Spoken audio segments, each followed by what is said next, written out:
Another player has picked XRP for their reserve. Yes, this is great news. But Brad's pissed. What is he pissed about? Well, we'll share it. And the president's crew is going to hang out at a BTC conference. We'll talk price action along. I say lots of naughty things, so here's your warning. And yeah, I'm looking for flights to Guatemala City. What's it to you? But before we get into the green up on the screen, Brad Garlinghouse being pissed, a player choosing XRP, Trump's committee supporting BTC. Your comments come first. Hot, spicy, naughty development. You know the deal. Share at the beginning of the next video.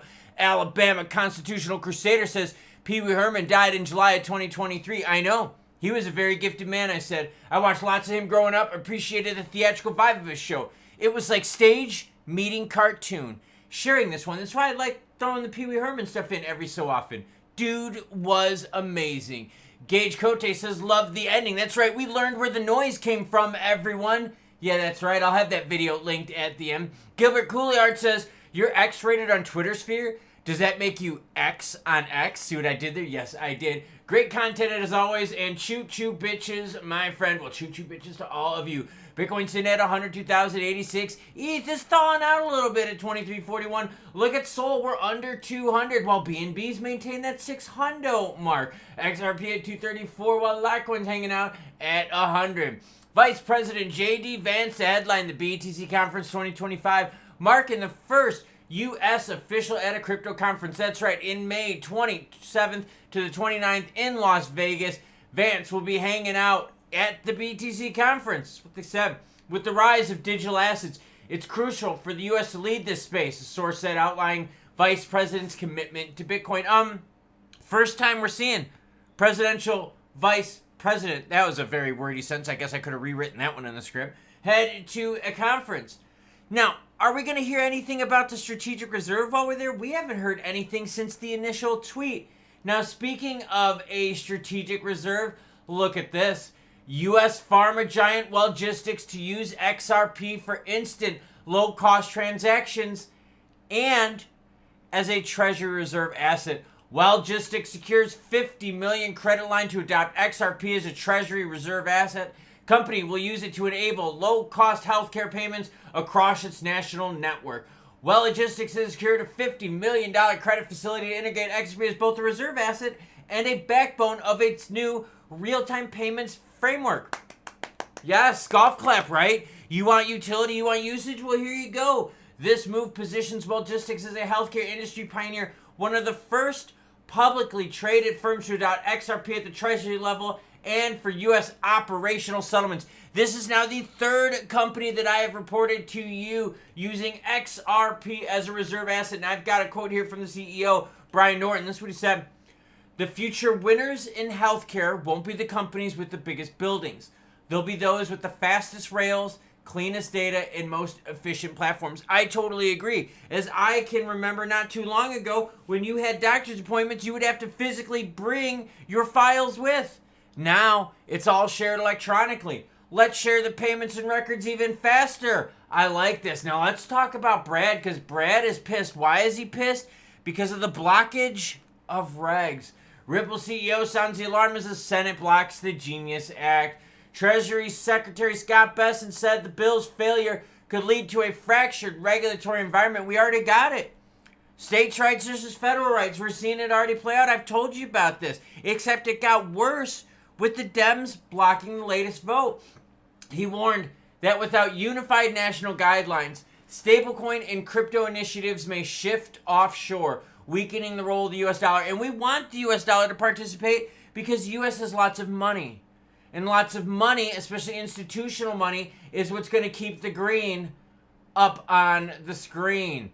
Brad Garlinghouse highlighted the global surge in stablecoin adoption. In fact, do you know that global stablecoins globally, all-time highs? It's like day after day after day. This is what Brad said. Oh yeah, by the way, this is all linked down below with my Twitter information. So yes, I get naughty on X. I get X on X. I got 19 notifications. I better get to it. Maybe that's what I'll do tonight as I search more flights to Guatemala. Buenos dias. Buenos tardes. Buenos noches. Depends on where you live, right? Brad Garlinghouse says stablecoins are exploding globally for their real-world applications. The sheer amount of recent announcements across crypto, fintech, and traditional finance should indicate as such. Yeah, recently they brought Hidden Road. They got their RLUSD. The sooner the U.S. can pass workable, clear rules, the faster it reaps the benefits of the technology. I am totally in agreement with this. The problem is, though, we're starting out from scratch, everyone. With that bill crushed, we have to go back and rewrite it. And the whole bad part about this is we spent how much time writing this? We had 6 revisions of writing the bill, and it wasn't good enough. Overall, the crypto market volume is starting to come down just a little bit. We're at 182 billion. We were over 200 billion earlier this day. Altcoins, yeah, we're still hot right now. 36 out of 100. Fear and greed. We are a little bit in the green zone. We're swinging up to the 70. Market cap is looking juicier. 3.2 trillion right now in market cap. And yes, we're still seeing institutional money flow in. Look at the 1 year. That's a lot of institutional money flowing. But you want to see bigger orange candlesticks right here, bigger orange bars? You know what you need? You need the stablecoin bill. There's a lot of money sitting on the sideline. A ton of institutional money sitting on the sideline. There's a lot of players that even said, look, we're not getting into crypto until we get the regs. And think, you want the rest of this crypto screen to moon, to go green, to go super mega candle? You need the juicy regs.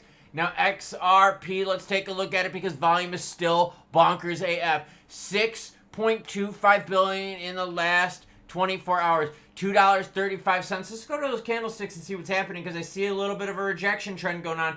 And that rejection trend is happening sub 240 right now, but we're making a move.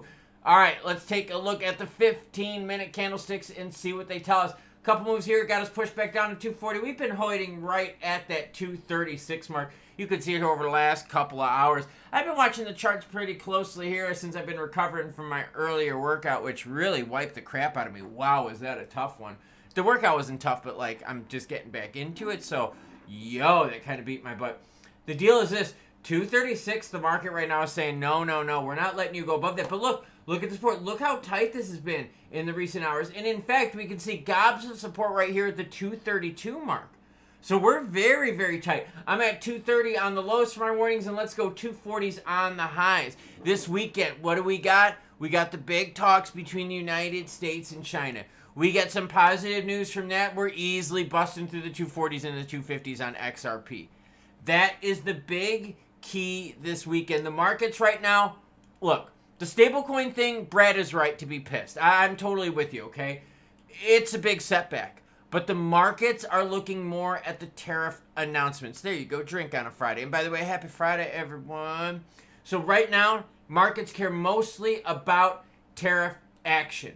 So if we get juicy USA-China action, 250 is not going to be a problem for XRP. In fact, we could probably eye 260, if not 270, if we get positive tariff news.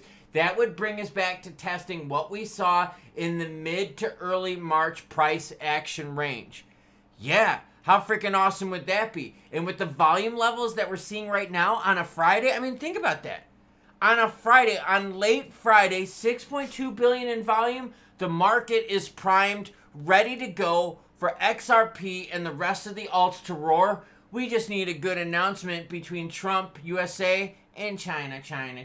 So for real, I worked out earlier today and it wiped me out. I did a video and then I went on the couch with the doggies and I took like a 2-hour nap. So I'm obviously definitely trying to recover, and it doesn't help with all the meds too. They always give you a ton of meds with this stuff. I mean, like I had like tons and tons of meds. So, okay, let's get back to crypto.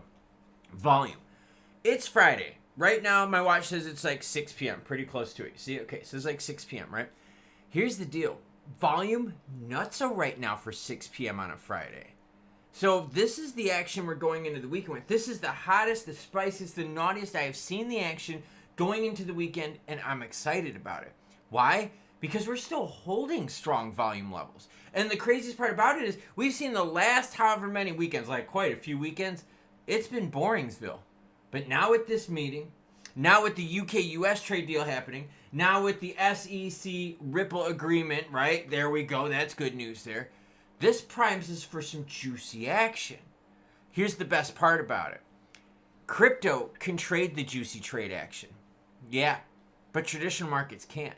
So while traditional markets on the weekend are closed, here we are sitting on phones. We could buy, we could sell, we could natty snap. I'm gonna leave that in. We could naughty snap our wives, yeah.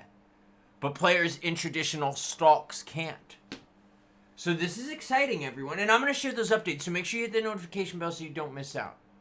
Because the talks are happening this weekend. I'm gonna be watching the charts, I'm gonna be watching the comments. So choo-choo what? Choo-choo bitches, girlfriend. I gotta look at more flights because I wanna go back to Guatemala because it was really freaking cool. So, Buenos tardes, everyone.